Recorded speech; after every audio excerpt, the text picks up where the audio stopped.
उस समय राकेश सर ने आरसीएम को मजबूत कंधा दिया था। मैं संजना मैम से मैं शायद खुद को एक्सप्रेस भी नहीं कर पा रही कि जब मैंने ये चीज़ सुनी उनके जाने की तो मैं शॉक में रही। मुझे समझ में नहीं आ रहा था कि संजना मैम ने कैसे खुद को संभाला होगा। आगे की बात के लिए मैं माइक हैंड ओवर करती हूँ राकेश अरोड़ा सर की धर्मपत्नी जी को, संजना अरोड़ा मैम।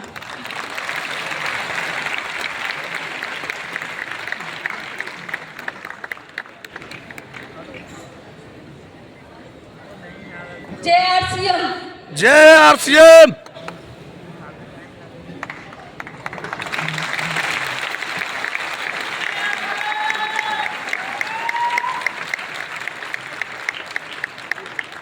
जय आरसीएम, जय आरसीएम। कैसे हैं आप सभी? झकास। आज इस इतने बड़े मंच पे और आप सबके बीच में हूं तो मैं सिर्फ आरसीएम की बदौलत हूं।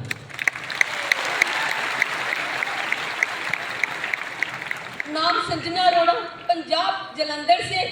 मैं एक एजुकेटेड रिच फैमिली से बिलोंग करती हूं और इस आरसीएम को हमने किया नहीं, जिया है। और इस बिजनेस को हमने, मेरे हस्बैंड मिस्टर राकेश अरोड़ा जी ने और मैंने मिलके किया है। और क्या बोलूं मैं आरसीएम के बारे में। जब मैं मिस्टर राकेश अरोड़ा जी की ज़िंदगी में आई तो बहुत सी ज़िंदगी में उतार चढ़ाव आए और उनका एक सपना था कि मैं एक बड़े शहर में जाऊं, बड़ा एक बिजनेस करूं, बड़ा एक तकमा मतलब कि लूं। तो हम भी जींद के रहने वाले हैं और हम उस शहर को छोड़कर बड़े शहर में हिसार में आ गए। हिसार से लुधियाना, लुधियाना से जलंधर, मतलब कि जितने शहर हमने बदले उतने काम हमने बदले, लेकिन कहीं से सफल नहीं हो पाए। जब हम फिर लुधियाना में आए तो हमारी ज़िंदगी में आरसीएम आया और आरसीएम आया तो हमने दिन पर रात एक कर दी। ना आंधी देखी, ना तूफान देखा, ना दिन देखी, ना रात देखी। हमने आरसीएम को दिल से किया, दिल से सींचा इसको।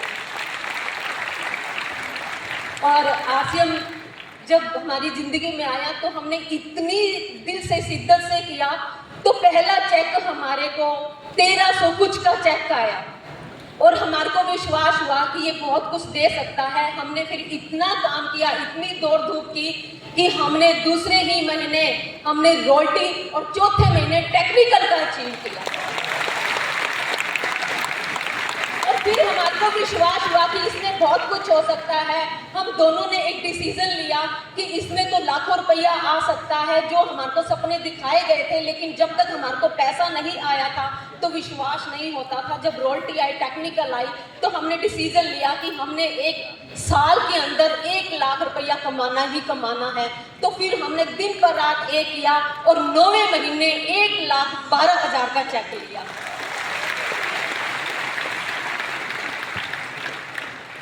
और धीरे धीरे ये मुकाम बढ़ता गया और आज आपके सामने रूबी पिंक पे हैं। और इतना सब कुछ मिला इस आरसीएम की वजह से।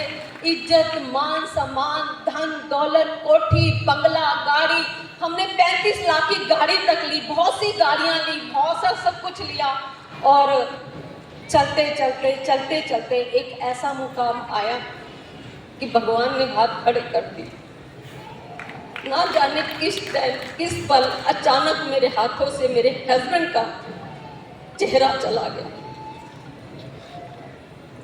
और मैं संभाल नहीं पाई।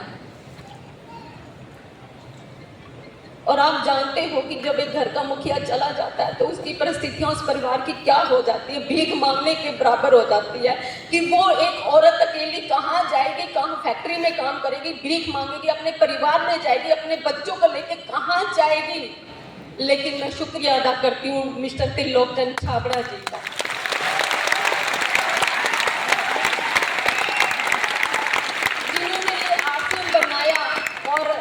जीरो से हीरो बनाया और इंसान को खास बनाया और आज मेरे को किसी के आगे हाथ फैलाने की जरूरत नहीं है।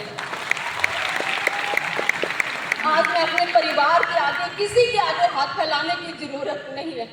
आज मैं अपना जो इनकम मेरे मिस्टर राकेश अरोड़ा जी को आ रही थी, लाखों रुपए की इनकम, आज वो मुझे मिल रही है।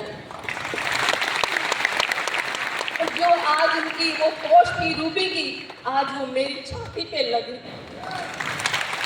तो मुझे गर्व है इस आरसीएम बिजनेस के ऊपर कि इसको आप दिल से करो, सींचो आप इससे। और आज मुझे किसी चीज़ की ज़रूरत नहीं है। और आज पहले मैं अपने मिस्टर राकेश अरोड़ा जी के साथ आती थी हर फंक्शन पे, आज मैं अपने बेटे के साथ, जनहित अरोड़ा के साथ आई हूँ।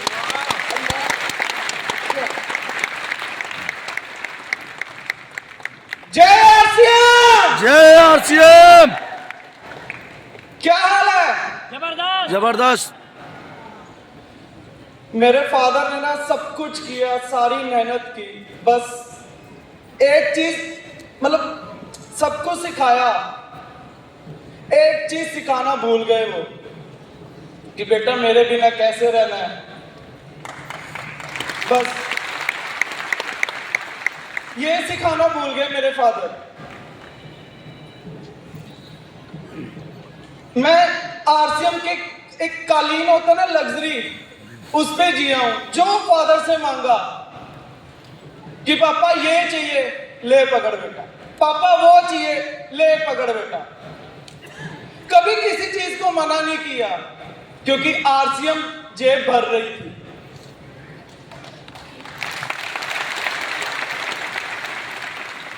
पापा को बोला पापा कॉलेज शुरू होने वाले हैं, स्पोर्ट्स बाइक निकलवानी है 10 लाख की, ले बेटा। बाप एक मतलब मैंने ना कि सुना था, कहते जितनी चादर हो ना उतने पैर पसारने चाहिए। शायद कहीं ना कहीं मेरे अगर फादर की चादर छोटी भी पड़ गई ना, उन्होंने जो उनकी शर्ट थी ना उस धागे से वो चादर बड़ी कर दी।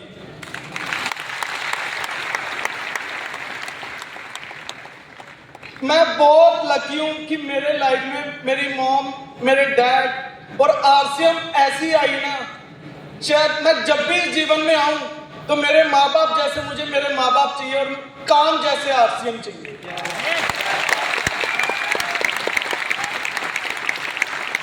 नहीं तो भगवान मत भेजियो यार, नौकरी तो मेरे से होती नहीं क्योंकि कालीन पे पैदा हुआ हूं मैं। जो मांगा वो मिला है। नौकरी वाले के घर भेजेगा, उसने कहना बेटा खुद कर और हमें भी करवा दे, खिला दे। वो मेरे से होने नहीं वाला। अपने पिता के राज में राजा जैसे रहा हूं, बादशाह जैसे रहा हूं मैं अपने पिता के राज में, और वो भी आरसीएम करके।